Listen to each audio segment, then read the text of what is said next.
كارتون قد لما كان أسر راكينيا كارتون تقدور على شنتم نمو بيخان كم كارتون تقدور على شنتم أبصار سمت الراقبلة اللي أسون دايف دي جرا كنو كاميرا اللي نسمع مولسا سنيفو إيده إيجاب بولي شو سجلني ساعة فهمت جرتي سنيف إندو بنملي وامبراتي بيتي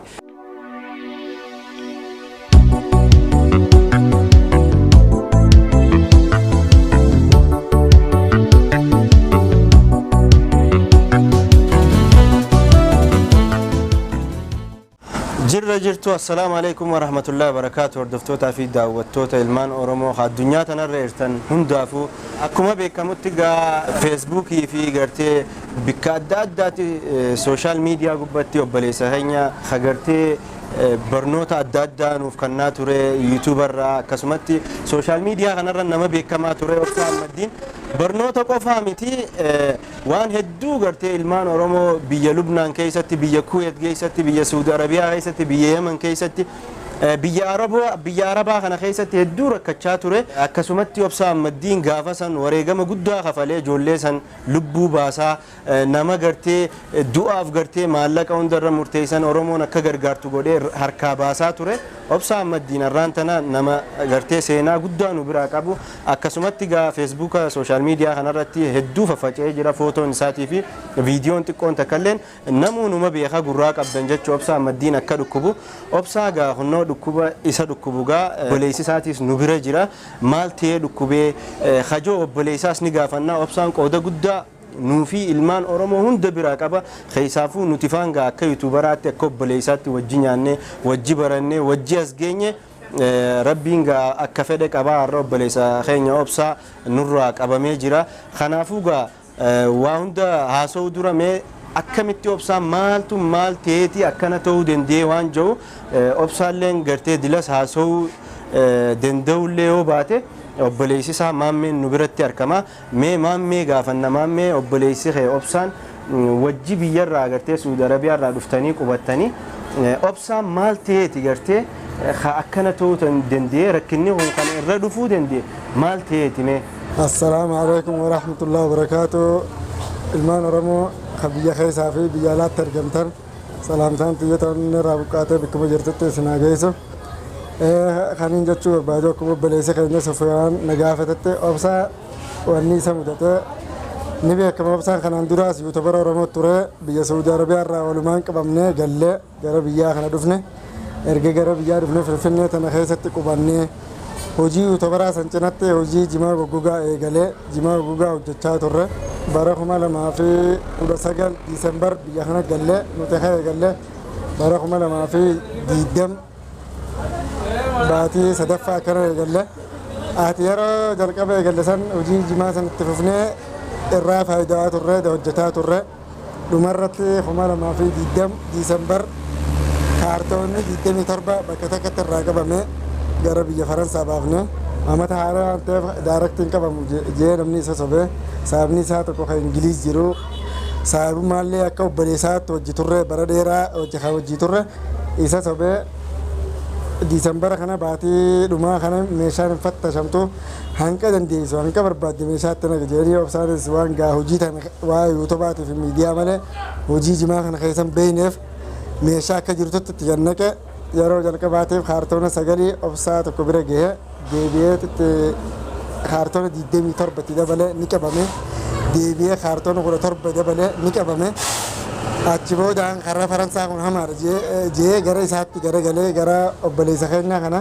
أبلي سخينا خنا مكان سا أحمد شيخ عبد الله جامع إيش جراته إني خجراته إنجليز جراته بولتون أبلي سخينا خنا أكل كوفس أوروبا برا خمالة ما سديت الراول برا إلى هنكا خمالة ما في قدني وجيت الربيع يمن سنة وجينيس برا تور سرت تول بينا ماتي ساني بينا سرت تول ديان أبلي سخينا خنا هدو أمانو تور نينيس أنيس سرتين أمانو تور أكغرت من هوجي دلدل جماعة خنا نما بيخملي تنرجن وانه كون كيسا سرابته وانك لالي اللي هوته أشي كيسا كي مالا قدّا كيته وانا سديبوف نما نمني سيبرسيس يوخين نما ميديار كلمة كلن سر برت تنرجت نما كاما والبيت يوخين نما بيجتهتي يوخين نما سرت بيتو ماله يوخين نما نمني دمان مسلوم مرة فرط على فنة الرافرط kana malee hojjechuu hin dandeessu. Isa nuti bakka sanuu yaadne mas'uulummaa fi kan osoo hin ta'in haadha isaa beekna abbaa isaa beekna sirriitti wal beekna wal dhiyeenya qabna.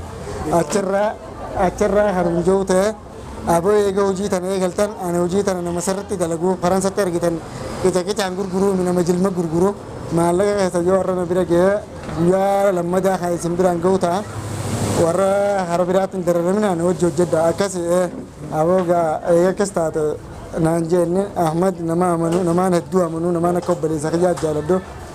Ahmad hojii daleenya rakkoon qabu egaa amantee ol beetan anillee egaa Ahmad sirriitti hin beeka rakkoon qabu hayyee achirraa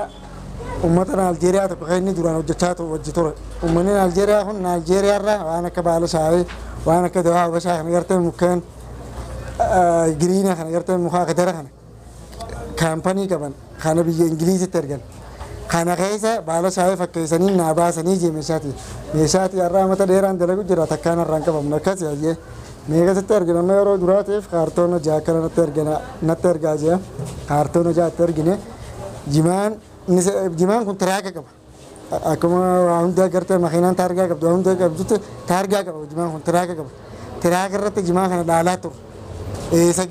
deemu jira Naaljeeriyaa gisee gees garre gisee fuudha Naaljeericha san fuudhuus garre Naaljeerichallee wal dubbifne amma silkii obsaan cabe malee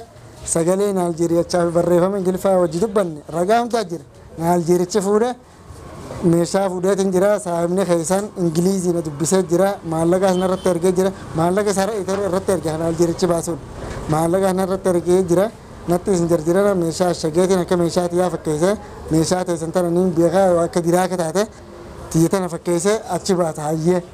amma guyyaa lama sadii booda meeshaan achirraa baate eegaa turre ati guyyaa afur akkana gisee geesse meeshaan ni geessache Naaljeericha kana wajjin hidhata qabu lammii Naaljeeriyaa ha biyya san qabu mastawdaa jechuun bakaara jechuudha ka bakaara qabu bira bu'ee kan bakaara qabu kanarra dawwalee jechuu Ahmad kun meeshaa naaf dijeeni meeshaa daarakti ergeef meeshaa akka bira ga'ee Naaljeerichi isaan ga'e garree tiraaka kanarratti akka biyya Ingiliizi seentee fuudhamte meeshaan tun Ingiliizi seentu yoo qabamte sinja kaastamarratti yoo kaastamar dabarteeti bikka deemtu san geessa sinja geessa jenne Ahmad kana waan hedduu wal beenuuf waan amannu dila sin gaafannu nuuf dawwali jennee itti dhiifne ganama yeroo zaa sadii kana seente yeroo zaa sadii sana nutis yeroo sana hirriibaa kaane yeroo sana inninis barumsa faa jira dalaga faa jira hin rabbashnu jennee itti dhiifne amma ilaan ka zaa sagala kana asrii kana geenye nun dawwalle itti dawwalle jechuudha hin kaafne sagalee kenneef hin kaafne itti barreessine barreeffama laalee isaa sagalee dhageeffatee isaa guyyaa tokko guutuu akkasitti nu jalaan kaafne itti dhiifne guyyaa lammadaa itti daddawwalle nu jalaa kaase aboo meeshaan dhufte laalle biiziirraan jira sargii takkaa jira sargii saahiba kiyyaa saniin jira tanaafin hin kaasne bara inilleen hedduu takka aareeta isaa Ahmad atee kun hedduu fakkaabbadde hedduu if guddifta namni ala jiru dubbata kaa wajjin dubbannu hojii haasawna kun ijoollee warra dalagaa tan hojii dalee nu dhiise warrummaan akkan wal dubbifnu akkanatti sagalee namaa dhageeffatee barreeffama namaa laalee nusu Ahmad maaliif akkana taate yoo akkana taatu nuti waliin hin dalaynu bohaate yoo nu dubbifne yoo akka nutti fakkaabbaddu taate si waliin dalaguu hin dandeenyu nutis waan kana maallaqa irra baafnee taraskii eeguu jirra waan kana waan inni ta'e nu himi maallaqa nu as deebise waan bira meeshaa biraatti si ergina yookiin yoo haala kana hin taate si hojii dalaguu hin dandeenyu jenna aboo obsaa kanatti naarinni siin dubbisaa koo hayyee cufate galgala nu dawwalee ammallee bikaaruusaa siin jira waan meeshaa ta'e san dhufte kaartoonni ni jira maallaqa siifiin deebisaa jedhamu san akkas hedduu galatoome Ahmad eegas akkas taate meeshaa biraa ni baaftanii meeshaa wayyeeftanii baaftaniiti naasitti himaan jeebaa hundaafu akkasitti guyyaa lammadaa guyyaa sadaffaa asrii dawwalee jechuun isa Ahmad Sheekh Abdallaa kun dawwalee kaartoona tokko bichaas baasee nu barsiise harbiin natti ragaa kaartoona tokko bichaas baasee kaartoonni san meeshaa waan akka imaamata ciraa waan akka kophee ciramtuu waan akka qunxaa waan akka gartee uffata dhalaa kana gartee kanaaf jira meeshummaan san yoo guutan kaartoonni tokko kiiloo 8 boksii takka baa biyya san kiiloo 8 meeshummaan san guutuu yoo mizaaninu kiiloo 2 geessu uffanni san amma asitti gaafiin qaba kaartoona jaha ergitan isa kaartoona jahan ergitan kan seeneeti inni kaartoona tokko nu barsiise meeshaan keessan huccuu cira waan cicciramaa jechuudha amma bikka tanatti gaafiin tiyya amma kaartoona cicciramaa kana dhufee yaada joo qabanni namicha biyya Naayijeeriyaa san isaa wal beekanii isaa wal beekan malee isinii miti waliin beeku bara dheeraa hojii jala jira osoo nuti meeshaan baasin alaafinnata fudhate jechuun isaa jeen aboon aljeeriyoonni kun hedduu nyaatanii hattoota sillee ati maallaqa irratti argitan nuti meeshaa binnee argina akka maallaqni keetti nyaadame meeshaan keenya kunis nyaadamu feenu Naayijeeriyota kana ni amantaa oboobsa yeroo dheeraa irratti dalagu jira Naayijeeriyaa kana yeroo dheeraa irratti dalagu jira alaafinnata hojii qabnu waadaa walii gallee jira yeroo dheeraa hojii dalagu jira kun waraqaanis jee waraqaalee takkaas ergee namicha kun amanamaadha waan akka halluuna goggogaatii fi meeshaa giriina kana gartee akka baala shaayii fakkaatu waan shaayii fakkaatu kana nutti erge narra dhiise akkasii bakka isa san obsaa waan sirriitti walitti dhiyaataniif itti erge Naayijeericha kana waliin beeku dubbisneessis hin beeku achirraan Naayijeericha san gisee achi baase Bakhaara qaba Naayijeerichi san biyya Ingilizii magaalaa inni jiru san osoo hin ta'in magaalaa biraati Bakhaara sanitti meeshaan san bu'ee itti dawwalan jechuudha meeshaa ta'e isatti hin sii fide bika kana kana naa fide akkasii meeshaa itti rakkate raakarra laafu jira meeshaan itti gee isa bira gee ganama yeroo isaa sadii kana achiin fuudhee guyyaa lamaa sadii gisee oole kaartoona tokko as baasee meeshaan keessan bututtuu tana taate bututtuu tana haayiboo meeshaa fuudhan jenne Ahmad meeshaa fuudhee kaartoona na fide ani meeshaan seeti kunoo kaartoona kana ta'e sababa Ahmad nuti wanni ergine jimee ergine uummanni Naayijeeriyaa ta'es mee waan kana ta'es numa yaadi bututtuu tanatti guureen ergu Ahmad akkamitti akkana jetta wallaa kunoo ani hin dubbanne aareetu mana aboo dhugaa ta'e gurbaa kun filima dalagu jira akkana ta'e akka mucaan kun nama akka sheekaa fakkaata mucaan san areeda qabaa gisee ilaaltee nama sheeka seeta nama imaana qabu fakkaata haa mucaan kun akka laalan jiru mucaan kana gisee ilaaluu haasa'u isaa irratti waa hedduutu naa galu jira haadha abbaa isaatis ni beekta haadha abbaa isaatti maddu odaa jaanii tokko jira biyya alqara sirraa bahee sirritti walitti dhiyeenya qabu nabsaan amma odaan biyya san jira isaanii ollaadha odatti maddu lakki guyya tokkotti haadhaa fi ilmoo wal afaan hin buusu mee guyya tokkichaa kana dhiisi yookiin akkas ta'uu mala akka akkas hin taane abdiin qaba meeshaa tan nuti akka jimaa erginee jimaan kun achi ga'e wanni nu barsiisee bututtuu waa xiqqoo takka guyyaa tokkichaa kana jecha Ahmad kana yeroo dheeraa hojii nyaannee waa hedduu hojii dabarsine haadha abbaa isaatii fi isa walitti hin buusu abbaan isaa nama hedduu kabajaa qabu yoo waan kana dhageellee isa kana dhiise warra walitti hin kaasu jeetti dhiise achirra aarree deebisee nu dawwalee isa wajjin daleenu jenneen adda kutamne ammaasis turtii dheeraa booda ramadaana keessa nutti dawwale ramadaan mubaarak علينا وعليكم ناس دبسة إساس دبسة أبو بركة ونين ديو تنا كانت سنة باتي جاكين يوم جافة نفسدو باتي جاكين بودا رمضان هذا شنو دولة ندبسة أبو ونين كانت سنة رادة بميف بار دلقا في برمستين دي يونيفرسيتي برا تجرا أكاس نمان قرد خواج جدلي إنه نما كابو نما دلقا سنة رت فتنة نما سرت سندلي سو دلقا برباد nama kan hojii dalagii haalli dalagaallee nama poostaan cuccufame Itoophiyaa keessaas waa'ee koronaatii fi kana hedduu rakkina deemu jiru sarkutteen jira yoo ka daleedin taate gurbaa kan hojii dalagii alaafinnata isaanaaf fudhata see fudhata hayyee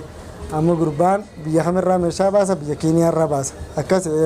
mucaa warra dira dhawaate maqaa isaa Hamzaa jaaniin mucaa kanallee waliin beenu takkaatis ol dubbifnee hin beenu waliin beenu Hamzaa duuba nama hin beekne gaa meeshaa ittiin argani alaafinnata isaanii beektaa ni fudhatta niin fudha boo hojii daliina meeshaa tijjaa isaa fuudhan niin dhiisa hayyee akkas hayyee achirraa kaartoona 12 makiinaan baafne gara keeniyaatti lammada baafne kaartoona 12 kaartoona 12 kana asirraa keeniyaa kaartoona tokko doolaara 50 namuu beeka waan kana kaartoona tokko doolaara 50 obsaan asumatti irraa kafalee maallaa kaartoona 12 kana keeniyaa senti keeniyaa irraa kaartoona jaajaan fudhate mucaan sana meeshaan sana achi baate gisee meeshaan achi baatee karaa seentee isaan bira geessa adireessa kijibaa nu erge adireessa bara 2019 ta meeshaa gariin sitti qabamte gariin seenta jedhu nu erge ammas isuma kana adireessa nu ergu saahiba isaa kan inni alaafinnata irraa fudhate kana Hamzaa kana isa yoo isin erge jechuudha Ahmaduma kanaatu gurbaa kanatti nu erge gurbaa kana waliin beenu hariiroo tokko wajjin qabnu mucaa kana nu erge mucaan kunis kan hunjoo ta'e bo'aan Ahmad akkana nu erge yoo akka daleedin taate hojii hojjenna waa hundaan karaa harkaan qaba isiniin daleessa hayyee akkasii isa kana sirritti silaallee meeshaan kun eessa ga'e jettee laalaa ture obsaanis jeequmsa keessa jira osuma jennuu amma jijjiiramaa dhufan isaan lachuutu jijjiiramaa dhufan mucaa kana dubbisee hamzaa meeshaan tun kara jirti kastama jirti jechuu malee meeshaan asirratti gisee laallu wanta kan garsiiftu maaliif akkan ana natti hin argine meeshaa tana masolummaa nama ittiin fudhanii maana dubbachaa oolta ahmadii makaate ol beetuun ahmad gaafa achirraa irra cufatee ahmad kanarra dawwalee ahmad kaasuu jide silkii irra deddeebinee kaasuu jidee guyya lamaa sadi booda silkii dawwalee amma jecha duraan jee anaatu halaafinnata irraa fudhataa anaatu irraa masuulaa maal keenni jechaa ture kana kaadeeti aboo obsaa micaa ani waluma beeyna mana obboleessa kiyyaa wala garra malee micaa warra dirraati halaafinnataa fi maali ati haasawtu kana nama guddaa irraan fudhu nama akka kiyyaarraa hay maal jechuudha ahmad kanaan duraas waan taane waan namaan liqinfamne kaartoona tokko bichaa kaartoona jaasatti argine kaartoona tokko bichaa bututtuuta kan barsiifte kaartoonni jahan meehoo isin jenne arraas tanaan dhufte maal tanaan obsaa maal haasawte saboo ate maal taate annama guddaa irraa akkamittiin halaafinnata fudha jee silkee cufate achirraa gaa obsaan hedduu jeeqamu guyya san. Ayyee gaa'ee dhugaadha dubbiin teeti ammas kaartoonni jaha duraatis nyaadame kunis nyaadame jechuudha. Isin taruma duraatu jechuun yeroo dura waan kana eegaltanu kaartoona jaayizee gurbaan kun isin nyaatee waa takka isin jalaa dubbachuu dhabe akkamittuu amantanii deebitanii ammas kaartoona biraa itti erguuf yaaddanii uume. Ani jiire gama kiyyaan hedduus aaree mixaa kanaas dubbisuu hin feene meeshaa kana obsaa waliin daliinaaf inni maallaqa walitti daanee gabaa miidiyaa irratti fi kanatti illee waan hedduu nama beekuuf anis isumatti hin dhiisa. Aboo obsaa micaan kun amma duree sakkarri si godhaatiin jiiltu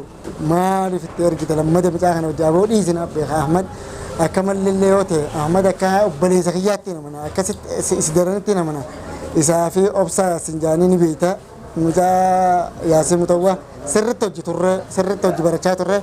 ijoollee kana taate ijaan walaa agartu adiraa keessatti bikka barumsaa ijaan walaa agartu malee ammana isaaniitii fi haawwan isaaniitiin beekan narra dhiisii jee kana diduu taate nama hormu taate. Gabaabdumatti jechuun amantummaa isaa Ahmad kanarraa qabuu fi obsaan guyyaa takkallee duraa taate ammaas duraan taatuuti waliin daleeyna waan jiru amantii isarraa qabuuni lammadatti ergitanii jechuudha. Lammadatti ergine. Egaa obboleeyyan kiyya kunnoo akkuma agartanitti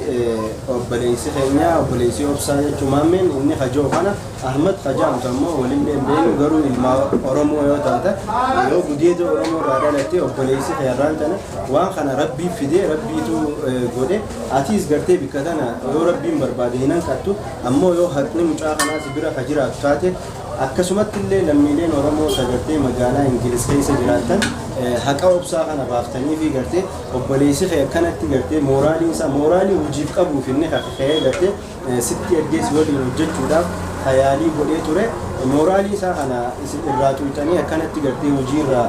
qabdanii akkana godhuu waan gartee ilmaan Oromoo irraa hin eeggamne addunyaan ni dhufti ni kutti gamanumaafuu gartee yoo rabbiillee si beeksisee haqa isaa yoo si bira jiraatu taate yoo rabbi si beeku taatu taate akkuma isaan jaan kana yoo ta'u taate haqa isaa akka deebistuuf abdii guddaa sirraa qabna akkasumatti ilmaan Oromoo addunyaarra jirtan hundi obsaa rakkinni obsaa gartee rakkina biraatii miti mooraalii isaatiin tuqame mooraalii isaa nuti gartee akka dandeenyu haruma dandeenyu gartee eelee obboleessi keenya maammeenis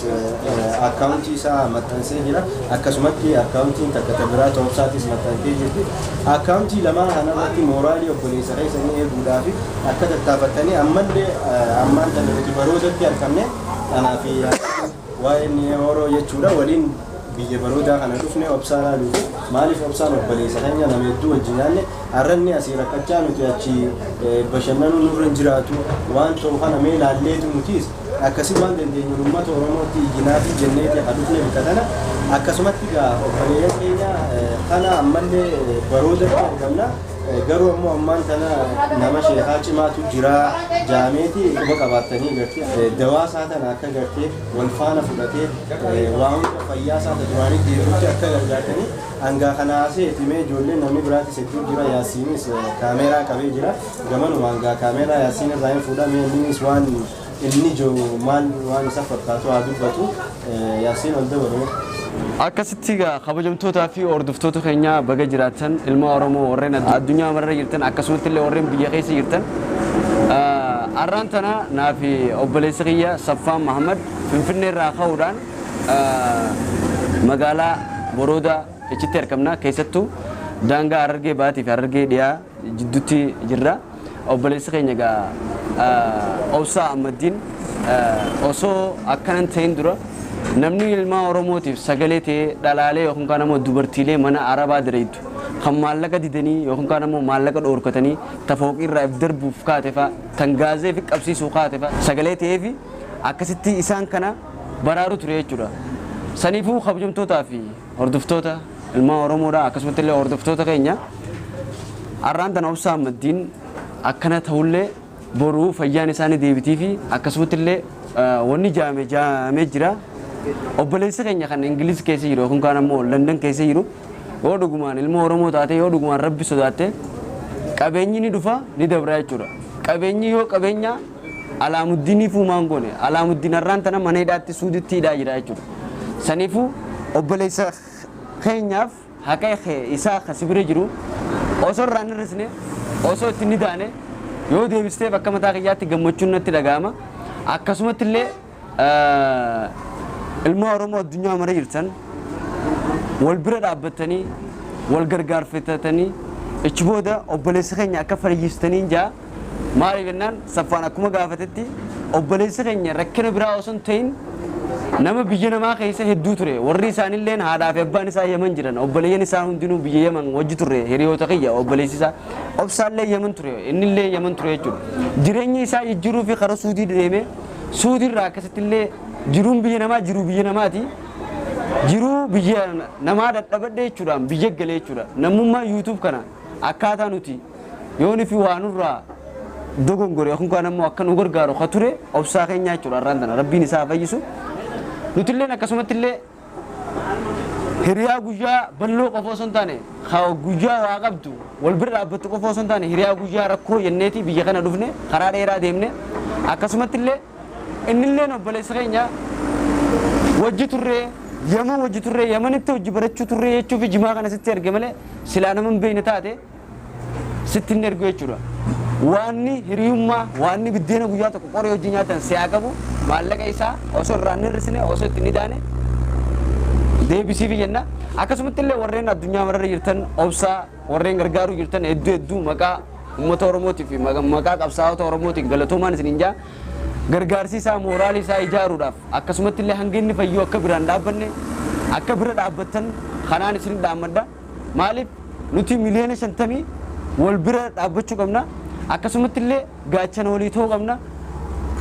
dagalee fi utubaa walii ta'uu qabna jechuudha. Saniifuu hedduu galatoomaa akkaawuntiin kun maqaa isaatiin Nabil Ahmad jaa kunis Obsaa Ahmadiin jaa saniifuu yoonii fi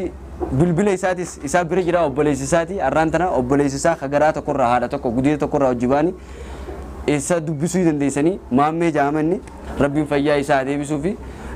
obboleessa keenya inni Suudii irraa hojii dhufanii mee waan jooyoo jiraate wayii jaa oodha. Gamanumaan fayyaa naataa horaa bulaa deemana. Wallaahi barakaatu Oromoon addunyaa gubbaa jirtan hundi keessanuu salaamtaan ta'iyyaa bakka isin jirtanitti isin hageessisu hin jaa. Waa hundaa jaamee jira irra deebinee isinitti himuun hin barbaachisu wanni godhamuu qabu jechuudha. Haasawaa namarraa namaaf galee jechuudha. Rakkinni isaatis dirree ta'a. Qoqqootuun isin barbaachisu ammas gizeenii fi obboleessa isaa kanarra dawwaltan bilbilli maxxanee jiru obboleessa isaati. Gizee isarra dawwaltan obsaana dubbisiisii jettanii isa kanaas hin dararinaani rakkina isaa hubattaniituma beeytaniituma waan isinirraa eegamu godhuu qofa jechuudha. Yoo isa dubbistanii isa nu dubbisiisii hin jeeyina ergaan xiyyaatana inni halee wajji haasoo turre ni dubbata jechuudha halee inni jirtan amma dubbachuu hin danda'u. Kanaafuu namni kun dhiyoo jira hin fagaanne jechuudha amma duriis. Yoonif waan inni irratti qalbiin cabxee akkana ta'e tana yoonif ha argatu taate deebuun isaa dhihoodhaa jechuudha. As dhihoo jira ganaa as raamata walii goonu jechuudha. Ilma Oromoo gaa wanni inni dubbanneef waan biraa osoo hin taane eda noojji haasoo ture gizee nuti dhufnu nagumaan noojji haasoo ture garuu eega nuti mana inni jiru san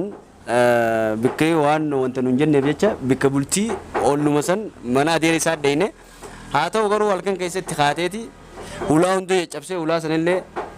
caccabsee qorqorroo kanarraa hin bee deema jechuudhaan akkasittillee asundaaf dhee jira kunoo kaameraalleen isin mul'isa. Saniifuu edee iyyaa bulee jechuudha sagaleen isaa cufamtee jirti saniif hin dubbanne malee waan biraatiif miti. Haa ta'u garuu kunoo obsaan inni guyyoonni fi xiqqishoo mataan dhukkuballee obsaan lammadaan jira maammeedha. Eega maammee dubbistan booda akkaawuntii isaa maxxantee isiniif maxxanee jira. Akkaawuntii maammee irra neexanii yookaan kaan ammoo obsaa irratti hanga inni fayyuu bira dhaabbachuun barbaachisaadha. Ajandaa torbaan tokko osoo hin taane hanga obsaan fayyee mana yaalaa sanarraa bakka itti fayyirraa gabbee isin dubbisutti hanga fuula miidiyaa duratti as beekunu fayyatiin jira Oromoo galatoomaa isin hin jirutti bira dhaabbachuu qabdan malee ajandaa torbaan tokkoon godhatinaan isin hin jaa inshaallah nutis bira jirra rabbiin siyaa fayyisu obboleessa keenya. Akkasumatti illee warreen addunyaa mararra jirtan kan du'aa godhu jirtaniif galatoomaa isin hin jenna horaa bulaa deemana boodarritti waan jettu ji fiidiyoo asumaan xumuranna. Akka ilmaan Oromoo addunyaa tana mararra jirtan hedduu takka galatooma hedduun isin galateeffadha. Kanumaan jechuu barbaada. Assalaamu alaikum wa rahmatullahi wa barakaatuh. Tan osoo hin ta'in amma tana itti jirama itti deemama jechuudha adeemsaan itti fufaa jechuudha. Gaafa inni fayyee ani amma normaal ta'een jira fayyeen jira gaafa inni jee okay gaafa jalaa haftan itti deebi'u malte jechuudha. Amma inni kun dhukkubsachuun isaa yeroo lammaffaa yeroo takka Oromoon hin geenye unooni jira buleessi isaati sawwallaanameeti fayyee jechuudha. YouTube irrattu viidiyoo takka maxxansee ture jechuudha. Kanaafuu akka akkas hin taane yoo rabbi tana fayyisa inshaallah ni fayya rabbi haa fayyisu gaafa fayyammoo namni kun waan godhuu qabu jira waan yaaduu jira jechuudha. Yaadni sun akka irraa cufamuuf ammarraa eegaltaniituma gargaarsa diinagdeetiin bira dhaabbatanii gaafa fayye hoodho maallaa kanaas ittiin dalagadhu jaanii qeebalchiisanii akka kanatti hin deebine akka sadaffaan taane jechuudha. Yeroo lama miidhamee jira akka sadaffaan miidhamne gargaarsa Oromoo ni barbaachisa. Tana dhaamsa kiyya guddaan booda gaafa fayye booda akka ittiin deebine. Wanni godhamuu qabu itti yaadaan isin hin hundi keessanuu kanuma. Akkasii warreen tokko jira warreen maqaa namaatiin dalagachuu fedhu namni gizee rakkate rakkoo saniin ibjala boo fedhu warreen biyya alaa jirtan maammee yoon fi dubbista yaasinuun namanina maammee yoon fi jee bilbila isaarra bilbiltanii ichi boodonaa gargaaruu hin dandeessan akkaawuntii isaarratti. Ammoo warreen nutis dhayinee bira dhayina maallaqa fuunee bira dhayina jee isin bilbilee maallaqa isin raafuudhu hin eeyyamina. Biyya kana keessa waa hedduu deemu jira warreen nama gargaarra jee maallaqa namaa nyaatu saniifuu biyya alaatiif kana qofa osoo hin taane biyya keessaa isa eegaluu qaba. Inshaallahu ta'ala nurraa eegaluu qaba. Akkasii mooraalii isaa eeguudhaaf waan biraa osoo hin taane kun kaan ammoo namni kun silaa fayyaa qabaate obsaa waa takka isin hin gaafatu jechuudha. Ammaasii wanni dhukkubeef yookiin kaan ammoo makiinaan dhoyitee kana osoo hin ta'e maallaqa miliyoona meeqa dhabe jechuudha. Sani malee waan biraatiif miti. Makiinaan dhoyitee yookiin kaan ammoo wulcharra irra hin jiru. Garuu mooraalii isaatiif garuu ammallee wanni inni irra isinit dhaaman nama footoo isaa maxxansee footoo isaa Facebook isaarra maxxansee warruma akkuma keenyaa kana YouTube dalaguu jira. Warra maqaa namaatiin daldalachuu fedhu warra maqaa namaatiin nyaachuu fedhu. Waa hedduu quba qabnaa jechuudha. Irraaf qusachuu qabdanii gaafa ani dhabe sanuu warreen maqaa kiyyaan daldalatee jira jechuudha. Saniifuu irraaf qusachuu qabdan yookiin kaan ammoo saaxilee isin baafna warreen sun. Kan inni dubbachuu barbaadu obsaa maallaqni rabbate kun irra guddaan maallaqa namaati maallaqa namarraa liqii fudhate irra guddaa hedduu taqonni isa jeeqaa jiru maallaqa isaarra caalaa maallaqa namaati. Kanumaan isin jechuu barbaade ilmaan Oromoo ilma namaa ta'e kan rakkan hin jiru obsaan kanaan durallee ijoolleen dhufteen akka asiin yaasuu birraa faana asii gargaaranii maal jechaa turaniin lakkiin barbaadu uummata Oromoo hedduun galateeffadhaa ammatti waa hundaniin qaba gargaarsan barbaade jechaa ture har'a sadarkaa kanarra gahee jira akka cinaa dhaabbattanii isin jechuu barbaade. Akkasii kabajamtootaa fi hordoftoota keenya galatoomaa isin jenna. Bikka jirtanirraa du'aa godhaa fi akkasumas illee warreen sheekota abbootiin manguddootaaf kun hundinuu galatooma. Hanga fiidiyoo biraa wal agarutti hanga obsaan fayyee ichi boodana wal agarree obsaanis asbee fiidiyoo mataa isaa irratti chaanaala isaa irra waraabutti gaa nagaan horaa bulaa deemanaa isin jenna. Nagaan nu tura. Assalaamu alaikum wa rahmatullahi wa barakaatuh.